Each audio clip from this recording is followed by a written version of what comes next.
એકાદશી અગિયારસનો નિર્ણય આજ વખતે જે અગિયારસ રહેવાની છે એ શુક્રવારે છે કે શનિવારે છે એ નિર્ણય શાસ્ત્રોક્ત હું તમને બતાવવા જઈ રહ્યો છું।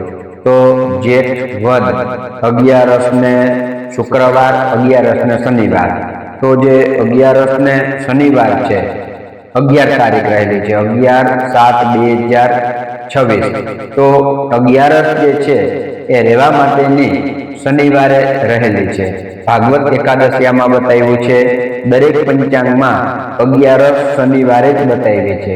હવે બે એકાદશી રહેલી હોય, એમાં એક સ્માર્ત એકાદશી, એક ભાગવત કે વૈષ્ણવ એકાદશી રહેલી હોય છે। તો જે દસમી યુક્ત એકાદશી હોય એ વૈષ્ણવ સંપ્રદાયના લોકો ક્યારેય રહેશે નહીં। જે વિષ્ણુ ભક્ત છે, જે એકાદશીનું કાયદેસર વ્રત કરે છે, એ લોકો જે વ્રત કરે એ સંપૂર્ણ એકાદશી હોય ત્યારે જ કરે, અથવા તો દ્વાદશી યુક્ત એકાદશી હોય ત્યારે કરે છે।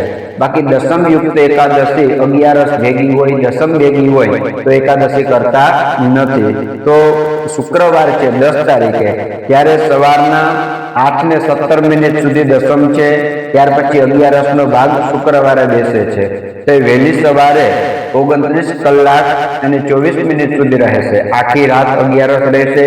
સવારના જે સૂર્યોદય થાય એ સમયે દ્વાદશી એટલે કે બારસ છે એ શનિવારે છે, પરંતુ શાસ્ત્રનો એવો એક મત છે, ધર્મ સિંધુ, નિર્ણય સિંધુ વગેરે ગ્રંથોમાં બતાવ્યું છે કે જે ઓરિજિનલ વૈષ્ણવ ભક્ત છે, એકાદશીનું વ્રત કરે છે, એ લોકો દ્વાદશ યુક્ત હોય અથવા બારસના દિવસે એકાદશીનું વ્રત કરતા હોય છે। અને પંચાંગમાં ભાગવત એકાદશી શનિવારે શુદ્ધ શબ્દમાં બતાવેલું છે। ધર્મ સિંધુ, નિર્ણય સિંધુ, જન્મભૂમિ, દરેક પંચાંગની અંદર રહેવાની અગિયારસ, જે દરેક ઘણા બધા લોકો પિતૃ પાછળમાં રહેતા હોય છે અથવા રાજી ખુશીથી પ્રેમથી અગિયારસ રહેતા હોય છે, તો દરેક લોકો માટે અગિયારસ શનિવારે રહેલી છે।